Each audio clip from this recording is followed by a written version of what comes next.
All right, we have more changes unfolding in the Golden State. Changes that have the once bright and prosperous California on the verge of making a terrible mistake. That's because at the end of this month, in a little over a week, members of the California Food Council will come together, meet behind closed doors, and decide the future of the restaurant business in California. This board, handpicked by the governor himself, is about to authorize another dangerous decision, something that could put the final nail in California's proverbial economic coffin, as Newsom can't help but plunge his sticky hands into the pot every chance he gets, grinding away at the free market economy. And if you live in California, if you have family in California, you're going to want to hear this.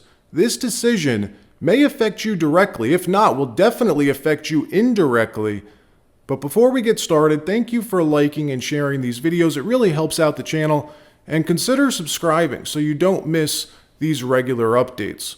So California, the Golden State, probably the most beautiful state in the country, one of the only states left in the lower 48 where you could both enjoy the high life down in SoCal, but if you travel north of San Francisco, you arrive in true ungarnished wilderness. All of Northern California, pristine backcountry. It's called the Lost Coast for a reason, but not just the coast. All of Northern California, the Siskiyou National Forest, some of the roughest mountains in the country, the Marble Mountains, Trinity National Forest, the Redwoods, all of it. I've lived up there for 6 months. I've lived all over the Pacific Northwest, and Northern California is the wildest, closest thing left to untouched wilderness in the lower 48 in its entirety. California is the crown jewel of this country. It's beautiful. It's an economic powerhouse as of 2022, making up 15% of our national GDP. In 2023, though, that number dropped to 14%. And this year, folks, it's significantly lower than that. It's about to crash and burn. So what are we talking about? Well, you already know about the $20 minimum wage. We did a video about that in April when the law first went into effect. Everyone on the news has been talking about that. It was passed in September of last year, only went into effect in April, 2 months ago, just 2 months ago. And since then, the results have been catastrophic. But wait till you see what they're planning to do next week. Already, this law has cost tens of thousands of jobs lost. Normal, hardworking Americans out of work. Large and small restaurant chains shutting their doors for good. Watch.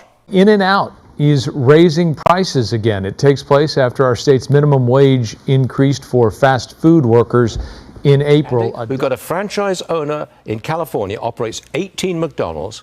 He says he's had to, because of Newsom's $20 an hour minimum wage, he's had to raise prices 7% overnight, and he's got more price hikes still to come. Rubio's Coastal Grill is closing 48 of its restaurants in California, including 24 of them here in Southern California. Rubio's owners blame the rising cost of doing business in California.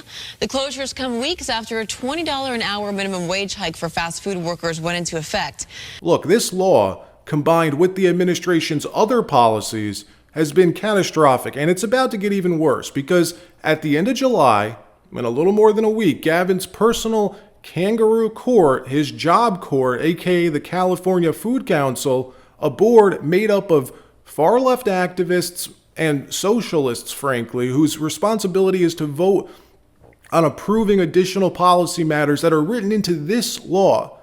Well, they're about to vote on one of those add-on policies. Guess what it is? To hike the minimum wage again. Add an additional 3.5% hike to the minimum wage. Right now, the minimum wage is $20 an hour. They're about to vote to raise it again. Look at this. Quote, California officials plan to ask for another hike to the state's controversial $20 minimum wage for fast food workers, despite the new law being blamed for higher menu prices and restaurant closings since it went into effect in April. Members of the California Food Council, which lobbied successfully for the pay hike, are planning to seek an additional 3.5% raise when they meet at the end of the month.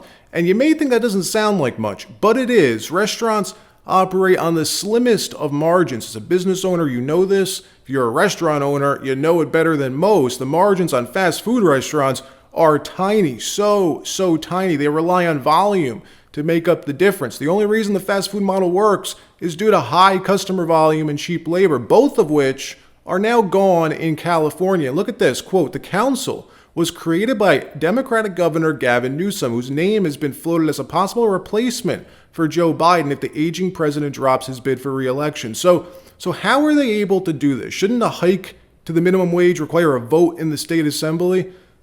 Well, sneaky Gavin Newsom built in a back door in this bill. AB 1228, the minimum wage law, had a ton of these like rolling clauses, time bombs essentially built into it, in which his council decides when and if they should be implemented. Well, this council's rigged, folks. Newsom selected these 9 members personally. 4 of the 9 seats are held by members of the California Fast Food Workers Union, all yes votes. Then 4 other seats are held by franchise owners just to make it look good. But the swing vote is held by the chief of staff for the California Senate president. What do they say? The definition of insanity is doing the same thing over and over again, expecting a different result. Well, this is that, folks. California has already lost tens of thousands of jobs since April 1st, thanks to this law. Since April 1st, just 2 months ago, restaurants have raised prices in 2 months by 8%. 8% in 2 freaking months, folks. And even with that, restaurants are still being forced to close, to go out of business, forced to close their doors after years, decades operating in some cases. And look, I'm biased. I love California. If you watch this channel regularly, you know that. I want to live in California full time, but won't. It's just too expensive. Why pay close to 15% in state income tax? Why give Gavin Newsom 15%? The federal government already steals 35%. Who in their right mind would choose to give 50% of their earnings to the government? This government especially. If you want 50% of my money, you better be a damn near perfect steward of our money. And California is as far from that as it gets. And I am one tiny example of the millions of people who've made the rational decision, the calculated choice not to live in California. Think about that. Think about all the business this state's losing. There should be no minimum wage.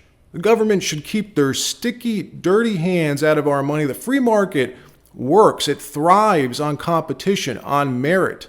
Just like employers value good employees, likewise employees value good employers, good companies. If their employer doesn't pay enough, the company risks losing that good employee to a better company, a company who risks paying more money. Let the free market work. Let capitalism work. Each time the government interferes, it disrupts the natural order of things. California's got so much potential, and its leaders are putting training wheels on everything, micromanaging all of us. Get your foot off our necks.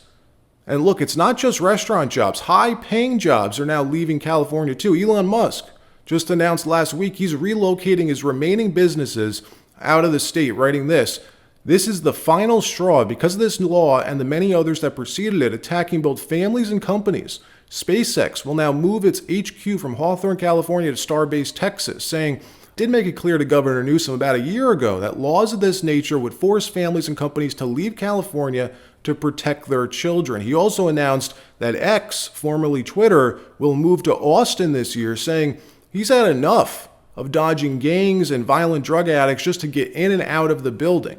And Elon's referring to a different law here called AB 1955, a law banning schools from requiring parental notifications, banning schools from alerting parents about their kids questioning their you-know-what. This is completely separate from the minimum wage hike, but what we're seeing here is death by 1,000 cuts. This is Marx, Mao, Lenin, Stalin mixed into one. It's the new Dem Party, folks. The new Dem Party uses California as its waypoint. It rolls out all these policies there to move the goalpost for the rest of the country. And luckily, big tech CEOs, technocrats are waking up to this. Big, long-time Dem donors, venture capitalists, big tech CEOs who, for a long time, supported the Democrat Party, like Mark Anderson, Ben Horowitz, have shifted to Trump.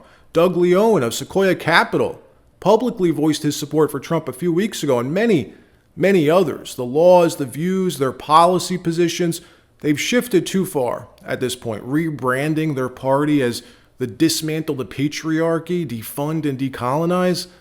All of it, by the way, rolled out first in California. And Gavin Newsom, He's got the nerve to claim this is a national model, plans to bring his state's policies to the rest of the country. Lord help us if the DNC decides to nominate this man as Biden's replacement or as Kamala's VP. Because we know for sure Kamala Harris, I highly doubt will end up being the nominee on November 7th. Look, we need change. We need something to change in California. All right, that wraps up the news portion of this video. Now let me give you a quick update on one of the companies we spoke about a few months ago, DeFi Technologies. If you didn't watch that deep dive we did, let me just quickly catch you up. So I love this company. I normally stay away from everything crypto except Bitcoin maybe, but this isn't a coin. It's not an exchange, nothing like that. I think of this company as the vanguard of crypto. That's what they are. Now you're going to want to pay attention to this. When I first found this company 4 months ago, they were trading around 50 cents a share. Then when I first mentioned them 2 months ago, they were trading for $1.30 a share. Now I told you then how I believe this company hasn't scratched the surface yet and that they're blowing up. Well, folks, today they trade for $1.65 a share. If you got in after that last video 2 months ago, you'd be up around 25% right now. And look, I believe it's only going to get better from here, in my opinion, because on a valuation level, I believe this company, they have a lot more room to run. Major changes are happening over there. They have nearly $1 billion under management at present. They generate 7% on those assets. That's like $60 million a year they earn. And listen to this, they earn trading fees on both sides of the trade, inflows and outflows. It's a genius business plan. So what's up with them since the last video we did, besides their stock price? They now have $837 million in AUM, assets under management. That's 67% year-over-year growth. They are flying. And listen to a few other things. They just paid off $25 million in loans they had. They just announced a major buyback program. Check this out. They have $51 million cash on hand, right? And they've greenlit to buy back up to 26.996 million shares at the market price. It's almost 27 million shares they're going to buy back at the market price. Buyback means what? More money in your pocket, more money in shareholders' pockets.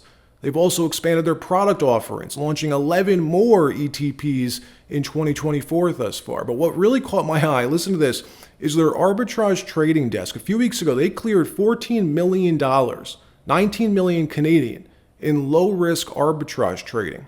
So look, in my opinion, this company's a cash cow. I'll put a link to their website in the description of the video. Make sure to do your own due diligence. I'm just providing some of the information about their company and their products. All right, that wraps up this video. Like, subscribe. We'll see you next time.